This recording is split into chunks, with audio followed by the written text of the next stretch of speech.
Hey y'all, what's going on? This is Jackie, and today I'm making a video about a post that I saw on Fishbowl, and it was about a young lady who left her job after 2 months at a hospital, and now she wants to go back.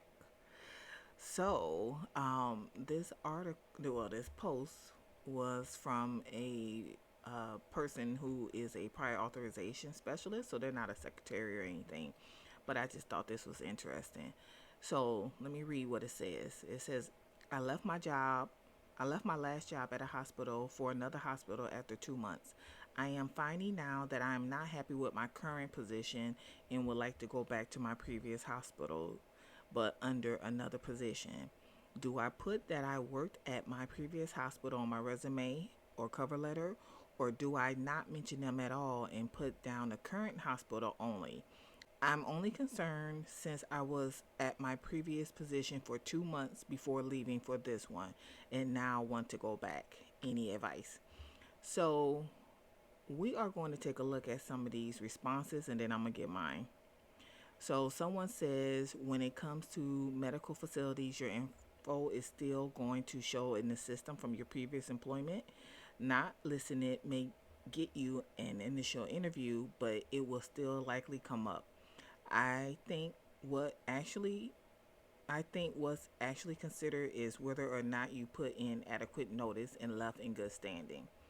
Another person wrote, understandable. I think if I were in your shoes, I wouldn't list this current position. If I were submitting my resume to any other company, I wouldn't include a position I held for less than 6 months. If you were if you were in your previous role for a decent amount of time, it would be a lot easier to explain the departure desire for a different role. It'll also help to have a referral from within the new department. And someone else wrote, it's a hard call to make. And then the original author, the person who did the post, they put, I understand that. I'm not trying to be honest. I am trying to see if it's appropriate for me to put on my resume cover letter if I was previously employed at this hospital, even though I was only there for 2 months at another department. And then someone else put, you can put it down. I don't see why not. And then another person, you can put it down or not. This is a trend. People are not staying on jobs. They are not happy and not being fulfilled. Someone else wrote, yes, move around. I feel that's the best thing I could have done to make more money by moving around and having a lot of workload. And then someone else put 2 months. That's a red flag in and of itself. But hospitals are in need of people, so be sure to have a great excuse for leaving when you get that interview. Another person put, it's always best to be transparent and honest. It is not uncommon for employees to leave looking for something else and find the culture they left was actually better. If your previous unit was not the right fit, apply for the unit position you will enjoy working in. If you were a good employee and left in an appropriate way, they will welcome you back. Someone else wrote, you definitely need to list all employers' positions on your resume. You're going to be a red flag as you're moving positions after a couple of months.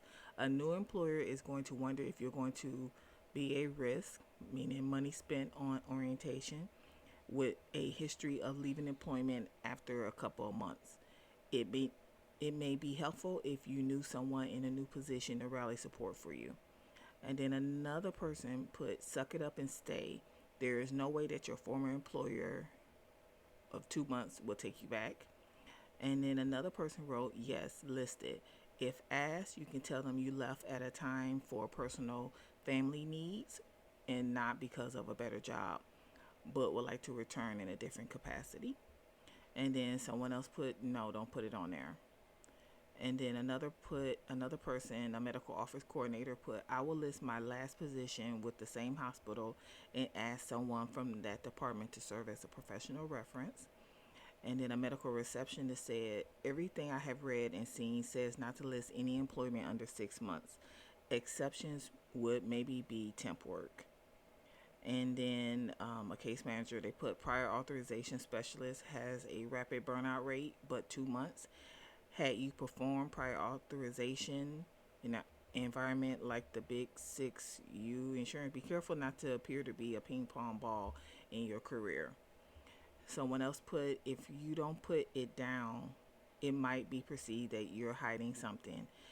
If they ask about a previous job, tell them the truth that you're not happy. And then a case manager put, always tell the truth. Integrity is crucial, and any you don't want to leave the wrong impression. And then someone else put, they have you in their system, so you might as well list it. Not to mention, only showing 2 months of experience might hurt your chances. Hopefully, you had satisfactory performance reviews. And the last one says, honesty is the best policy.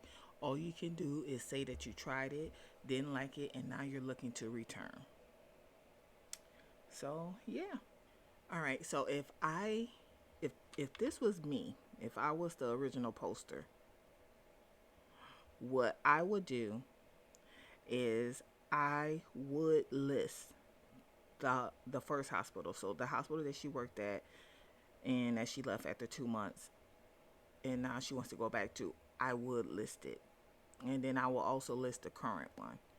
So yeah, she had 2 months working at the first hospital, and then of course 2 months.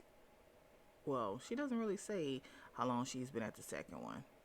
She just says she left after 2 months, but we don't know how long she's literally been at the current one. So I would list it because, like someone said, she's in the system, and depending on how long she's been gone, she could technically, like, let's say it's been like less than 6 months. Well, let's say it's been like less than 90 days. They could count it as if she never left, because I know they did that at the hospital here. They laid off, like, this was years ago, like 10 years ago. They laid off about 30 something people, and then a few months later a few of them came back, and they never lost their seniority. So I know the one had been there for like 18 years when she left, when she got fired, but when they brought her back at 18 years. Now the other, now she didn't, of course, she didn't have her benefits, like the insurance and everything had to start over. The 403B had to start over, and the PTO had to start over, because all that was cashed out. But she came back with her seniority, so she came back as if she had never left, but everything else had to start over. So I mean, depending on how long she's been gone, that could, be the case. But now it comes back to, she was still in probation, so she was still within the 90 days of probation because she left after 2 months. And so that could be, you know they can look at that. And then also how she left, like, did she give enough notice? Was she, like, did she give her 2 weeks notice, or did she just not show up? Like, we don't know how she left because she didn't answer that. But the question was, should she put it on her resume that she worked there for 2 months? Yeah, because she's in the system, they gonna see it. So you might as well put it there. And like I said, we don't know how long she's been at the new company. We just assume she been there for 2 months. We don't know because it doesn't say. We just know how long she been at the first one. She could be at the current position. She could have, be at that hospital for a year. We don't know. You know what I'm saying? So yeah, I will put it on there, and just, if they call her for an interview, she gets the interview, and if she gets the job, she gets the job. If they don't call her for the interview, they don't call her, and she don't get the job. I mean, it's always, what's the worst that can happen? The worst that can happen is they say no, and then, she had to take it from there. Like the video, subscribe to the channel, and I'll talk to you later. Bye.